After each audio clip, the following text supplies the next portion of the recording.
Okay, so in this video tutorial we're going to talk about the motive EMF. So we're going to derive an equation for the motive EMF based on Faraday's law. We're going to apply that equation and also with some previous learned E&M concepts, okay, mainly the right-hand rules to find voltage, current, force, and power in a railgun or any similar device. Okay, and there's some reminder or review of some equations.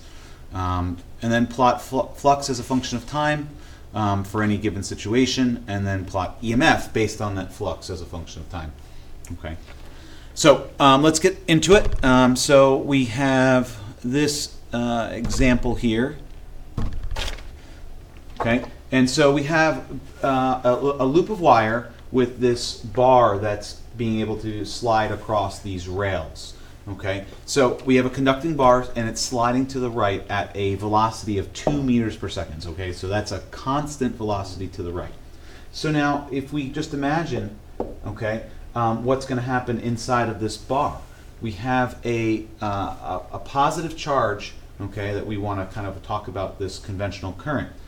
So the velocity is to the right, the field is into the page. So if you take your right hand, point your fingers into your page, point your thumb in the direction of the velocity to the right, you will notice that the positive charge will experience a force up, which means that the current would be up and around and would spin counterclockwise. So is current produced in the conductor?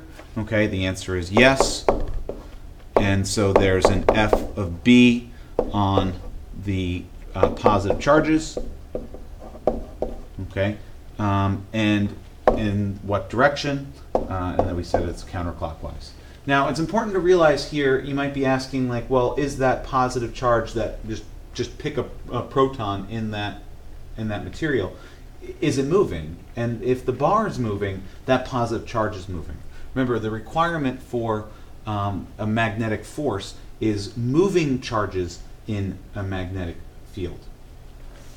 So how can the induced EMF be expressed in terms of the velocity? So what we want to do is we want to start off with Faraday's law. So we have the induced EMF is equal to the minus n, the change in flux as a function of time. Okay, and if we break up that change in flux, flux is defined as, we get minus n, we have b times a times the cosine of the angle, and we'll get to that in just a moment, over time. Okay, now what I want to do is I want to break up this area. Now that area is defined as that region right there. Okay, and so it is nothing more than the length of this sliding conductor. Okay, so the length that is actually making contact, and also some little distance that it changes by. So just assume at some moment of time it's changing a little bit of horizontal distance, so we'll call that delta x. So my A that I'm changing by is nothing more than this extra little shaded region. Okay, like 1 second later it will have a little bit more area. So my equation becomes minus n times b, so nothing's changing there, and the extra area, the change in area that's happening, because remember this is a change in flux, is delta x times L, and that's all over t. And you should notice inside of this equation that we have a delta x over t, which of course is nothing more than our velocity. So our EMF, our induced EMF, is the minus the n of the b times the v times the L. Okay, and that is our lowercase v for the velocity. So now generally if we just have in this case one loop of wire, n is 1, so we have the EMF being B, L, V. And remember we said that this negative just results in what we call Lenz's law, and it is a conceptual, it's there mathematically just to keep things correct, but however in practice you're probably not going to use it. Okay, so we have a bar of length 0.15. Okay, so the L up above is 0.15. We have a resistance of 10 ohms, and we want to know what the EMF is and the current in the circuit. So we know that the EMF is BLV, so we have a magnetic field strength of a half a Tesla. Okay, we have a length of 0.15 meters, so half a Tesla, a length of 0.15 meters, and we have a velocity of 2 meters per second. So plug those numbers in, I got an answer of 0.15 volts. Okay, and if I wanted to know the current, right? Current equals good old Ohm's law, V equals IR. So current is equal to the potential difference, in this case our motive EMF, divided by the resistance. So we simply take our 0.15, we divide it by 10, and we get 0.015 amps, or 15 milliamps. So if we want to know how much force opposes the bar, right, if it's moving to the right, there must be some force that is acting, so some external force that's acting on it. And let's do that in a different color.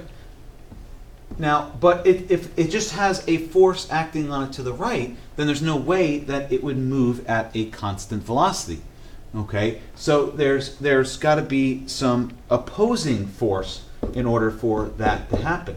Now, that opposing force is from the induced current, right? That induced current will create its own magnetic field, and according to Lenz law, will oppose change, try to keep the status quo. So this opposing force is due to the induced current, which creates a magnetic field, which creates a magnetic force. So if I want to know how much value, what's the value of that? Well, that induced magnetic field, the F sub B, is good old Bill, B-I-L. Okay, and so we have a magnetic field of 0.5 Tesla. We have a current that we just found as 0.015 amps, and we have a length of 0.15 meters. When I plugged those numbers in, I got a value of 1.13 millinewtons, okay, or 0.00113. If I want to know what the power output is, power is good old force times velocity. So I just found out the force, and the velocity is 2.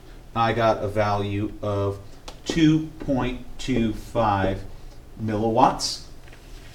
Check my numbers, check my math, try that out yourself.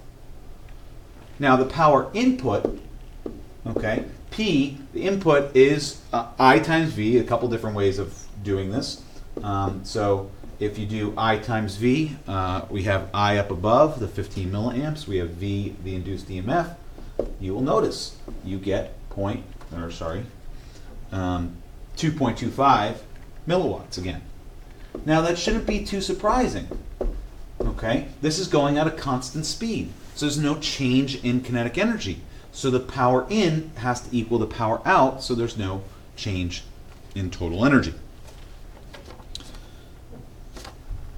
All right, so let's set up this next problem, and then I'm going to ask you guys to finish it up on your own.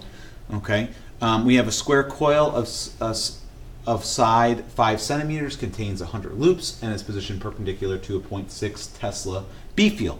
It is quickly pulled. Now you'll notice that the magnetic field on this side, okay, this region is coming out of the page, and the magnetic field on this side is going into the page. So there's a change in magnetic field strength. So flux, or change in flux, is equal to a change in B times A times cosine of the angle between them. Now, since all of the magnetic field in either case is going perpendicular to the loop, or 0 degrees to the normal of the loop, then our cosine turns to 1. And so we have a change in B that is going from, I'm going to call this my, actually let's keep it consistent with the numbers here. I have 0.6 Tesla, and then I'm going to minus 0.35 Tesla. So if I do final minus initial, I have 0.35 Tesla minus a positive 0.6 Tesla, and then I'm going to multiply it by an area. Now if this is 5 and this is 5, it's a square loop. Okay, you can work out the math, but I got a a flux of minus 2.38 times 10 to the minus 3 Vebers. Okay?